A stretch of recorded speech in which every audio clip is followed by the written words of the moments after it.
कुछ लोग ये हैं कि पैसा बनाने में लगे हुए हैं, चुनाव जब आ जाएगा तो दारू मुर्गा पंडित यह बंटवा देंगे, या जो गांव के जो इस तरह के लोग होते हैं, कुछ वोट के सौदागर होते हैं, हर जगह पाए जाते हैं कि वोटों को सौदागरों के माध्यम से वो अपना जो है गांव में घुसते हैं, कहीं जो जहां जरूरत होती है अनैतिकता का सहारा लेते हैं, दारू बंटवाते हैं, मुर्गी कटवाते हैं और साड़ी बंटवाते हैं, इस तरह से जो है लालच दे करके पैसा बांट करके चुनाव जीतने का काम करते हैं। मेरे भाइयों बहनों, अगर आप अंदाजा लगाइए कि अगर ये संस्कृति कायम रही, चुनाव जीतने जितवाने की जो संस्कृति चल रही है, अगर ये संस्कृति कायम रही तो फिर लोकतंत्र कहां जा रहा है और जो दबे कुचले लोग हैं उनकी स्थिति क्या हो रही है। अप्रत्यक्ष रूप से आप देखेंगे आज जो है चुनाव लड़ने का अधिकार से वंचित कर दिए गए हैं। आप प्रत्यक्ष रूप से भले ही दिखाई दे चुनाव सब लड़ सकते हैं, लेकिन आप प्रत्यक्ष रूप से 10 लाख रुपया हो तो जिला पंचायत की दावेदारी करिए भैया नेताजी। 10 लाख रुपया अगर आपके पास हो, 4-5 लाख पार्टी देने के लिए, 2-3 लाख कार्यकर्ताओं को देने के लिए, तब आप जो मतलब कि लोकतंत्र ये एक बिजनेस बन चुका है, मतलब कि लोकतंत्र ये बिजनेस बन चुका है। क्या ये उचित है? इस पे विचार करना होगा, इस पे सोचना होगा आप लोगों को कि क्या लोकतंत्र में ये जो बिजनेस का खेल चल रहा है, जो लोकतंत्र का नाम मिटता जा रहा है, सीधा सीधा बिजनेस, और बड़े आसानी से हमारे लोग एक्सेप्ट कर रहे हैं, बड़े आसानी से एक्सेप्ट कर स्वीकार कर रहे हैं कि भैया जकरे पैसा होए हुए चुनाव लड़ सकत है। और हमें ही लोग कहते हैं कि ये चुनाव लड़े आए हैं, एक गाड़ी लेके आए ने चुनाव लड़ी आए, फलाना 12 फार्चूनर लेके टहरत बे साथे 10 गनक टहरत हैं और दे पैसा दे के आए गया, टिकट लेके आए गए, वो जीते चुनाव। आप सोचिए जा कहां रहे हैं आप। और अगर इसमें से निकल करके देखिए साथी, आवश्यकता आविष्कार की जननी है। आज की डेट में आवश्यकता है इस बात की कि जो एक गंदी संस्कृति डेवलप हो रही है, समाज एक गंदी परंपरा को स्वीकार करते जा रहा है, उसको रोकने के लिए काम करना होगा। अगर रोकने के लिए काम नहीं करोगे, आने वाला इतिहास माफ नहीं करेगा आपको। बाबा साहब अम्बेडकर संविधान सभा में इस बात पे बहस होती है, खास करके उसमें जो धनी लोग रहते हैं वो कहते हैं इस बात को कि वोट देने का अधिकार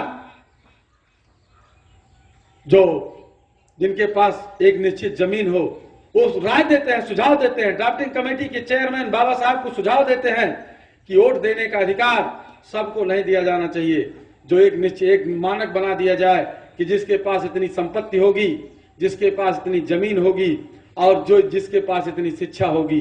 बाबा साहब को सामने बात रखी जाती, तरह तरह का तर्क दिया जाता है, इन जाहिलों को वोट देने का अधिकार दे करके क्या फायदा होगा, ये बिक जाएंगे, ये वोट इनके वोट का महत्व नहीं समझेंगे, गलत लोग चुनाव जीत जाएंगे। इस तरह की बात इनके सामने रखी जाती है संविधान सभा में।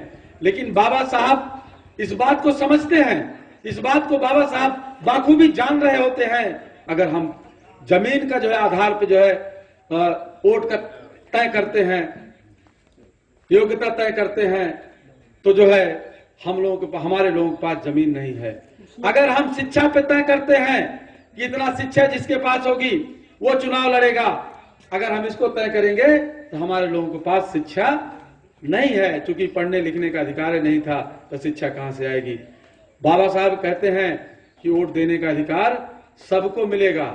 बात यहां तक आती है, बाबा साहब कहते हैं अगर ड्राफ्टिंग कमेटी का चेयरमैन मैं रहा तो वोट देने का अधिकार सबको दिया जाएगा। बाबा साहब ने इसलिए जो है संपत्ति को या शिक्षा को या धन को इसलिए जो है योग्यता में नहीं रखा, इसलिए कि ताकि हमारे लोगों को वोट देने का मतलब सबको अधिकार हो।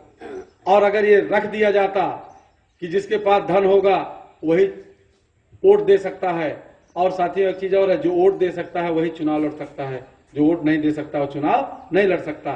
तो अगर ये दिन निर्धारित कर दिया जाता कि पैसा जिसके पास हो वही चुनाव वोट दे सकता है, तो फिर हमारे लोग या संसद के विधानसभा के दरवाजे से बाहर ही रहते, झाड़ू पोछा करते, लेकिन अंदर न जा पाते।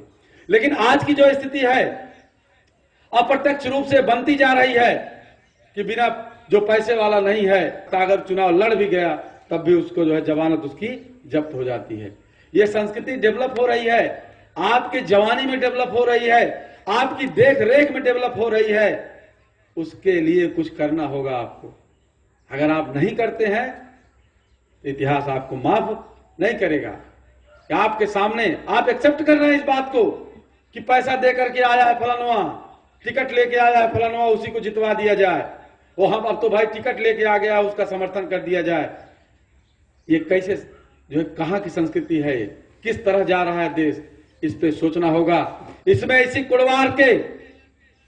कुड़वार की धरती से निकल के आना होगा और एक कहना होगा, इस गंदी परंपरा को, इस गंदी वोट की खरीद बिक्री को हम रोकने का काम करेंगे, ताकि जब इतिहास लिखा जाए, जब भी इतिहास लिखा जाए, इतिहास के पन्नों में बात लिखी जाए, ये गंदी परंपरा कायम हो चुकी थी।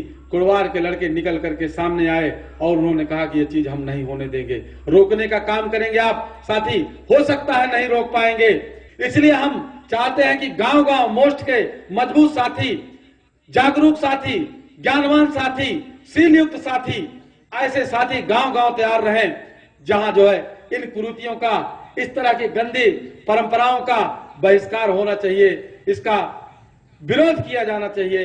इसलिए संगठन जरूरी है। संगठन अगर हमको सूचना देता है, हमारे साथियों को और साथियों को सूचना देता है, तो हमारे साथी उस पर और एक्टिव होंगे और एक्टिव होकर काम करेंगे।